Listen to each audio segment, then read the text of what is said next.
Assalamualaikum warahmatullahi wabarakatuh. Di sini kami dari kelompok 2 akan mempresentasikan tentang teknologi informasi untuk keunggulan bersaing perusahaan yang disusun oleh Vina Elva Prastina, Ayu Novitasari, dan Sarah Alvaros Mahitsa Putri. Lingkungan perusahaan. Dalam dunia keusaha, keberadaan sistem informasi sebagai salah satu komponen yang tidak dapat dipisah dari aktivitas perusahaan itu sendiri. Manajemen dalam menggambarkan hubungan kedua aspek tersebut, perusahaan sebagai penggerak terhadap sistem informasi bisnis, sedangkan sistem informasi perusahaan akan menjadi penentu kinerja perusahaan tersebut. Sebuah perusahaan memiliki komponen-komponen yang diperlukan untuk menjalankan operasional usahanya, sedangkan sistem informasi terdiri dari komponen-komponen pendukung perusahaan untuk menyediakan informasi.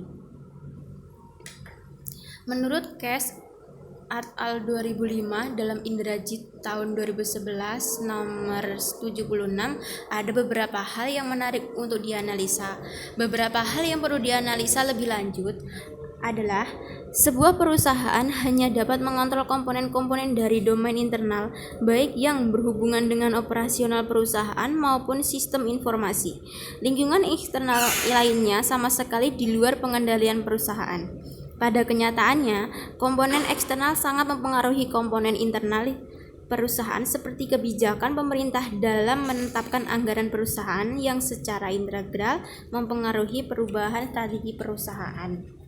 Dari keempat kuadran yang ada, yang paling cepat mengalami perubahannya adalah kuadran sistem informasi pada domain eksternal, karena hampir semua sistem informasi menggambarkan pesatnya kemajuan teknologi informasi dengan grafik yang bersifat eksponensial.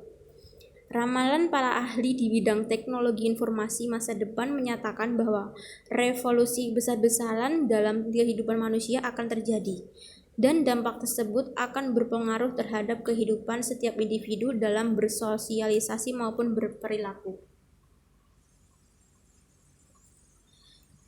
Keunggulan bersaing perusahaan. Banyak mendapat mengatakan bahwa teknologi informasi merupakan salah satu senjata persaingan. Hal ini tidak perlu diragukan lagi karena saat ini teknologi informasi telah menjadi salah satu alat untuk meningkatkan efisiensi aktivitas operasional perusahaan. Hampir setiap perusahaan telah tampak fenomena di mana perusahaan-perusahaan yang menjadi kriteria pilihan masyarakat saat ini adalah perusahaan yang telah memiliki perangkat teknologi informasi yang sangat memadai dalam berbagai aktivitas operasional perusahaan tersebut. Karena salah satu unsur penilaian masyarakat tentang kualitas perusahaan saat ini dapat dilihat dari kemampuan sebuah perusahaan dalam menyajikan produk atau jasa, diantaranya menggunakan teknologi informasi. Untuk mengidentifikasi daya saing perusahaan yang marketable dan sellable, maka ada beberapa kekuatan yang harus menjadi prioritas perhatian para pengambil kebijakan perusahaan, karena adanya para pesaing perusahaan lain yang secara ofensif dan defensif menggunakan teknologi informasi. Michelle Porter, 1995, dalam manajemen strategi memperkenalkan 5 forces atau 5 kekuatan yang harus dicermati oleh pihak pimpinan lembaga, yaitu persaingan antara perusahaan yang sama atau sejenis. Secara prinsipil, strategi yang dijalankan terhadap perusahaan yang sama ini bagaimana menciptakan produk atau jasa yang harganya terjangkau, kualitasnya baik, dan disajikan tepat waktu. Yang menjadi ancaman di sini adalah jika para pesaing telah menggunakan teknologi informasi untuk menyajikan produk atau jasa yang cheaper, better, maupun faster. Ancaman dari perusahaan baru. Datangnya para pesaing baru dalam industri merupakan jenis ancaman kedua bagi setiap perusahaan. Ancaman dari perusahaan yang menawarkan produk atau jasa pengganti. Ancaman ini datang dari kemampuan teknologi informasi untuk menciptakan produk atau jasa pengganti. Kekuatan tawar-menawar pemasok.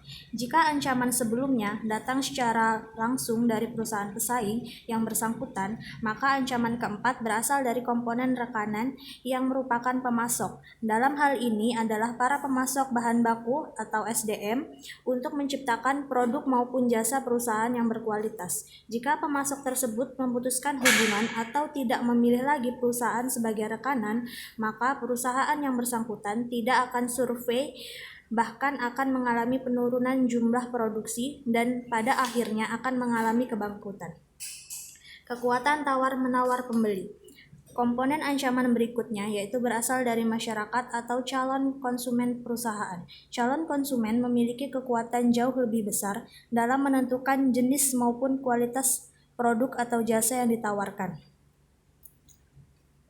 Menurut Indrajit 2011, strategi sistem informasi manajemen merupakan subbagian dari sebuah workpan perusahaan karena peranan sistem informasi dinilai sangat kritikal dalam mendorong kelangsungan hidup sebuah perusahaan. Ada 3 pilar utama yang harus diperhatikan dalam menyusun strategi tersebut, yaitu strategi sistem informasi. Hal pokok yang harus dipertimbangkan secara matang yaitu bagaimana mendefinisikan kebutuhan akan sistem informasi manajemen perusahaan secara umum. Karena setiap perusahaan memiliki kebutuhan informasi yang unik yang tidak hanya terbatas pada jenis maupun karakteristik informasi, namun lebih jauh menyangkut relevansi informasi yang dihasilkan, kecepatan aliran informasi dari suatu bagian ke bagian lainnya dalam sebuah perusahaan, kualitas keakuratan informasi, target nilai ekonomis informasi perusahaan yang diperoleh, batasan biaya yang harus dikeluarkan dalam pengolahan informasi perusahaan, dan struktur perusahaan sebagai pengguna informasi. 2. Kebutuhan akan strategi teknologi informasi. Dalam sebuah perusahaan adalah risiko tertentu yang akan menjadi tanggungan sehubungan dengan pemilihan salah satu teknologi informasi tertentu. Strategi sistem informasi dan strategi teknologi informasi. Strategi sistem informasi lebih menekankan kepada sisi permintaan dari perusahaan yang memerlukan sistem informasi manajemen perusahaan untuk dapat menjamin terciptanya aliran informasi yang efektif dan berkualitas. Strategi teknologi informasi dalam hal ini berada pada sisi penawaran yang akan menyediakan teknologi informasi yang sesuai dengan kebutuhan perusahaan serta menekankan teknologi yang mampu dimiliki dan dikembangkan oleh setiap perusahaan. Peranan jaringan komunikasi dalam perusahaan. Intranet jaringan internal perusahaan yang menghubungkan antar kantor pusat dan kantor cabang yang terpisah secara geografis, baik lokal maupun regional. B. Internet jaringan komputer publik yang berpotensi sebagai penghubung perusahaan dengan calon konsumen atau pelanggan perusahaan. C. Extranet jaringan yang dibangun sebagai alat komunikasi antar perusahaan pendukungnya, seperti departemen dalam perusahaan masyarakat, pemerintah, pesaing, dan lain sebagainya. Perusahaan yang tertarik untuk melakukan IOS memiliki alasan populer yang mendasarinya, yaitu program baru. Tujuan diadakan kerjasama antara perusahaan adalah untuk menghasilkan produk jasa yang tidak mungkin dihasilkan oleh perusahaan jika berdiri sendiri. Kekayaan baru. Di samping sarana pelayanan perusahaan yang bersifat fisik, pelayanan baru juga mungkin ditawarkan oleh perusahaan yang bekerja sama. Efisiensi. Alasan pengadaan kerjasama antar perusahaan yaitu untuk efisiensi terlaksananya proses yang lebih murah dan cepat. Efisiensi merupakan ukuran apakah pengguna barang dan jasa yang dibeli dan digunakan oleh organisasi perangkat pemerintahan untuk mencapai tujuan organisasi perangkat pemerintahan dapat mencapai manfaat tertentu. Hubungan antara perusahaan dengan masyarakat. Bentuk kerjasama lain terjadi antara perusahaan dengan masyarakat, baik sebagai penyedia tenaga kerja atau pengguna produk jasa perusahaan. Outsourcing, menggunakan jasa lain untuk membantu melakukan aktivitas perusahaan. Perusahaan dalam menjalankan aktivitasnya tidak terlepas dari berbagai keterbatasan-keterbatasan, baik keterbatasan sumber daya manusia, modal, maupun sarana prasarana. Membangun citra perusahaan. Besar sekali minat masyarakat untuk menjadi pelanggan sebuah perusahaan dikarenakan telah mengimplementasikan teknologi informasi yang lebih baik. Operasi bersama atau joint operation. Operasional yang dilakukan bersama-sama antar perusahaan yang pada dasarnya dibentuk untuk meningkatkan kualitas pelayanan kepada konsumen. Aliansi strategis. Hal ini merupakan bentuk kerjasama antara beberapa perusahaan untuk tujuan yang bersifat umum dan jangka panjang. Teknologi informasi sebagai aset utama perusahaan. Sumber daya manusia.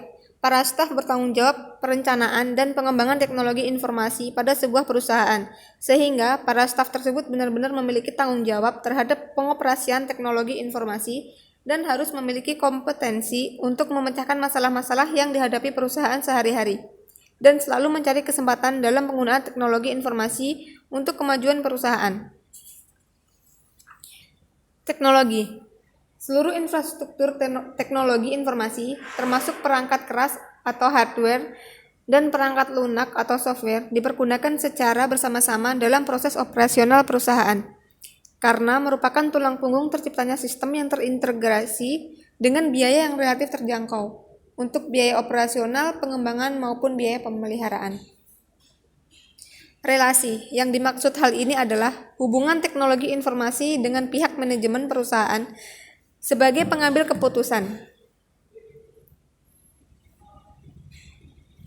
Manajemen supply chain dan sistem informasi korporat terpadu. Sistem informasi terpadu, sebuah sistem yang terdiri dari berbagai komponen data, aplikasi, dan teknologi yang saling kait-mengkaitkan untuk mendukung kebutuhan informasi dari perusahaan.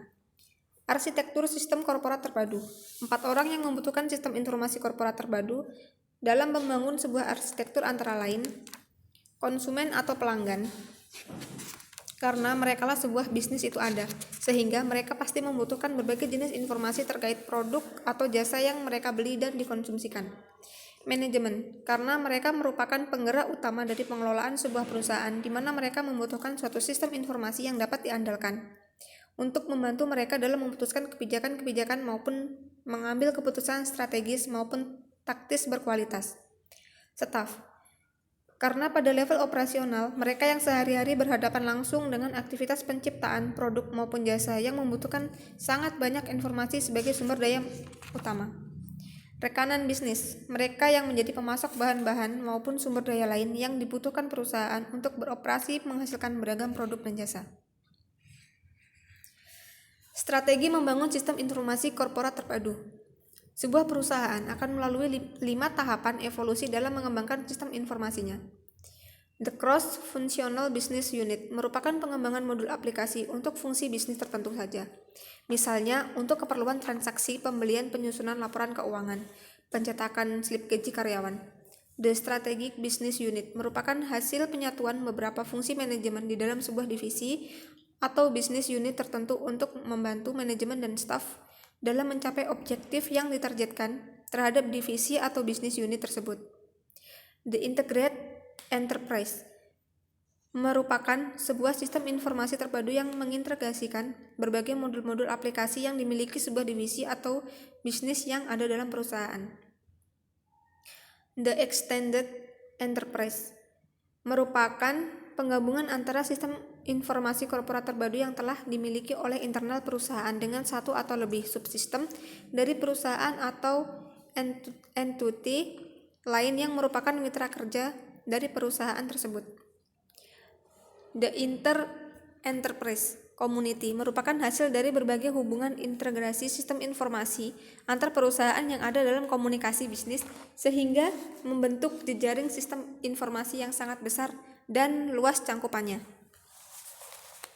Kesimpulannya, teknologi informasi didefinisikan sebagai teknologi yang berhubungan komputasi dengan jalur komunikasi yang membawa baik data, suara, video. Kegunaannya untuk menyediakan akses informasi seluas-luasnya, meningkatkan SDM, dan menunjang pelaksanaan tugas-tugas operasional. Teknologi informasi perusahaan tidak lepas dari dukungan pihak internal maupun eksternal. 8 elemen lingkungannya. Teknologi informasi dan komunikasi juga banyak dimanfaatkan oleh lembaga-lembaga pendidikan formal sebagai sarana untuk pembelajaran. Beberapa situs internet telah menyediakan bahan-bahan ajaran. Sekian dari presentasi kami. Mohon maaf bila ada salah kata. Wassalamualaikum warahmatullahi wabarakatuh.